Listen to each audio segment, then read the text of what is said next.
রাজ্যের গরিব মানুষের বাংলার বাড়ি প্রকল্পেও ভয়ঙ্কর দুর্নীতির হদিশ।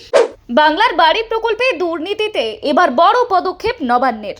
সঙ্গে দিল্লিতে নতুন সরকার গঠনের পর এক ধাক্কায় 10 লক্ষ বাড়ির অনুমোদন মিলল। আপনি কি মিথ্যে বলে বাড়ি পেয়েছেন? সর্বনাশ! কি শাস্তির খাড়া! মুখ্যমন্ত্রীর বিরাট ঘোষণা। রাজ্যে নতুন সরকার ক্ষমতায় আসার পর থেকেই গ্রামীণ উন্নয়নের বিভিন্ন প্রকল্পে নতুন গতি দেখা যাচ্ছে বলেই দাবি করা হচ্ছে। 100 দিনের কাজ থেকে শুরু করে গ্রামীণ রাস্তা নির্মাণ এবং সামাজিক সুরক্ষা প্রকল্পের পাশাপাশি এবার প্রধানমন্ত্রী আবাস যোজনা বা বাংলার বাড়ি প্রকল্প নিয়েও বড় পদক্ষেপের কথা সামনে এসেছে। কেন্দ্রের তরফে 10 লক্ষ পাকা বাড়ি নির্মাণের অনুমোদন দেওয়া হয়েছে বলেই জানা গিয়েছে। জানিয়ে প্রশাসনিক মহলে যথেষ্ট উৎসাহ তৈরি হয়েছে।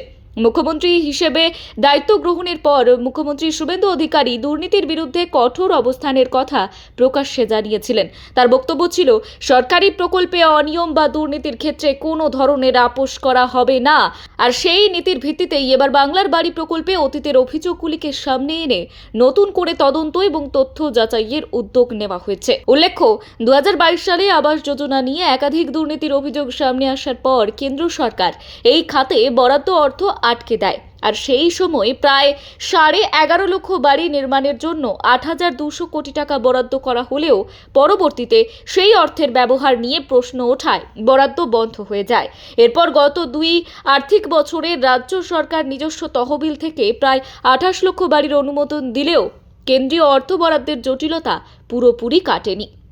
তবে সাম্প্রতিক পরিস্থিতিতে সেই জট অনেকটাই কাটতে শুরু করেছে বলেই মনে করা হচ্ছে।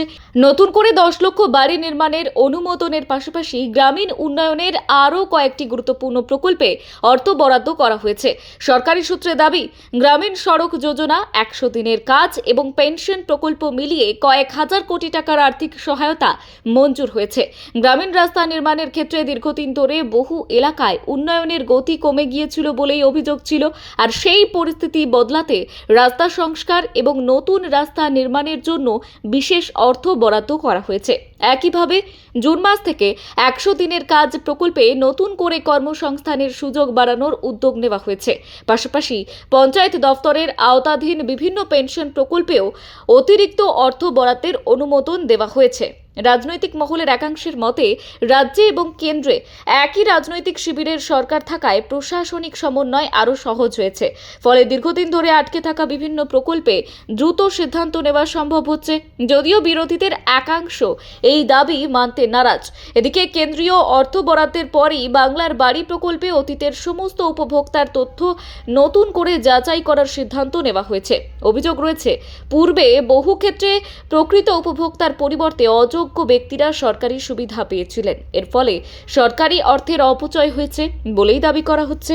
আর এই পরিস্থিতিতে পঞ্চায়েত এবং গ্রামোন্নয়ন দফতরকে কঠোর নির্দেশ দিয়েছে নবান্ন। প্রকল্পে আওতাভুক্ত প্রত্যেক উপভোক্তার অর্থ পুনরায় যাচাই করা হবে। যারা প্রকৃতপক্ষে সরকারি সুবিধা পাওয়ার যোগ্য নন তাদের চিহ্নিত করার নির্দেশ দেওয়া হয়েছে এবং একই সঙ্গে বিভিন্ন সরকারি তালিকা এবং নথির সঙ্গে তথ্য মিলিয়ে দেখার কাজও শুরু হয়েছে। প্রশাসনিক সূত্রে জানা গিয়েছে, সংশ্লিষ্ট সমস্ত রিপোর্ট দ্রুত মুখ্য সচিবের দফতরে জমা দিতে হবে। কোনো অনিয়ম বা দুর্নীতির প্রমাণ পাওয়া গেলে সংশ্লিষ্ট ব্যক্তিদের বিরুদ্ধে কঠোর ব্যবস্থা নেওয়া হবে বলেও ইঙ্গিত দেওয়া হয়েছে। ব্যুরো রিপোর্ট, গলসি বার্তা।